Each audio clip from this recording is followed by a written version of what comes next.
So Richard, how did you find the block, and what was the brief behind the house? We had a beach house here in the same suburb, about a kilometre from the beach. Bit of a water view, but a bit of a run down the beach. And then this block of land came available for sale. It's been in the same family for about 40 years. They owned a pair of blocks together, and they'd inherited from their parents. They don't move very often, these blocks of land, but when the children inherited, of course, the bit of money is always useful, so they put it up for sale. And I took one look at it, instantly said to Pauline, my wife, we've got to have that. I've got a bit of a passion for waterfront without a road in front. I find it hard. I don't know how people could sit there and relax with the cars going past. So as soon as we noticed the waterfront block where there's no road, you got straight access to the beach, it was just perfect. So we straight away bought it without blinking. Yep. And then started a long process of design and thinking as to what we really wanted. So Richard, you've used a design builder to build the house. So what's the thinking behind that? Well, I've used architects in the past, and I had a bit of a concern that sometimes they can design things that are impractical or cost a whole lot more than you're expecting.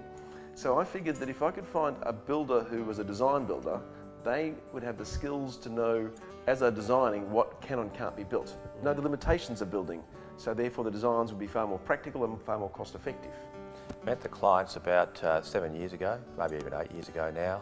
They were local, had another house here in Balnarring. They loved our work, and then we started down the design process. The site was unusual in the sense that it's a waterfront site, but it's very tight. So it's more like building a townhouse than a house. Love doing waterfront homes, but done many of them. So we're quite experienced at it. Understand loving the sea myself and being on the water. I like and understand why they want to be here. We've put all that together in our own interpretation of what the owner wants.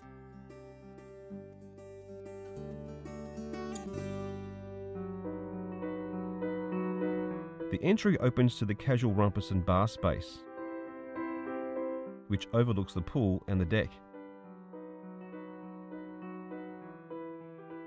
There are 4 bedrooms on this lower level. Upstairs is the kitchen and living area, which takes advantage of the beautiful coastal views. There is also the master bedroom on this level. Well, from the outside, we've done a fairly manicured garden, even though we're in a beach area that's fairly, let's say, rough and rugged. We do like a bit of neatness and tidiness around. When I first started the design work, I was adamant that the pool was going to go in the front yard, so the kids could be seeing the beach, having the ambience of the sand while they're swimming in the pool. But Graeme Alexander was absolutely adamant the opposite way, that the pool was not going in the front yard, it was going to go in the back. And he convinced me on his view when he pointed out that you get a lot of wind coming off the Western Port Bay. The kids will not use the swimming pool if they're cold. He said, use the house as a windbreak, so that way the pool is protected. But then he'll design the house with a complete flow through from the beach. And so when you're having a non-windy day and you want the sort of ambience to come through, the whole house becomes hollow, as to say, and just flows from the beach through the pool. On the swimming pool, one of the key features that I wanted was a hard, rigid cover. That's all been automated. From under the staircase, you'll see a hard cover rolls out across the pool. So when we're not here, all the leaves and rubbish doesn't go in there, and you use a lot less chlorine because there's no sun hitting the pool. So that's quite handy. So the space around the bar is meant for a casual, relaxed living area where the kids can sort of just dag about and do not much, and the kids can have a bit of TV, have a bit of relaxing. Off this downstairs living area here, we have a number of bedrooms. On the front, we have what we call the old fogey's bedroom.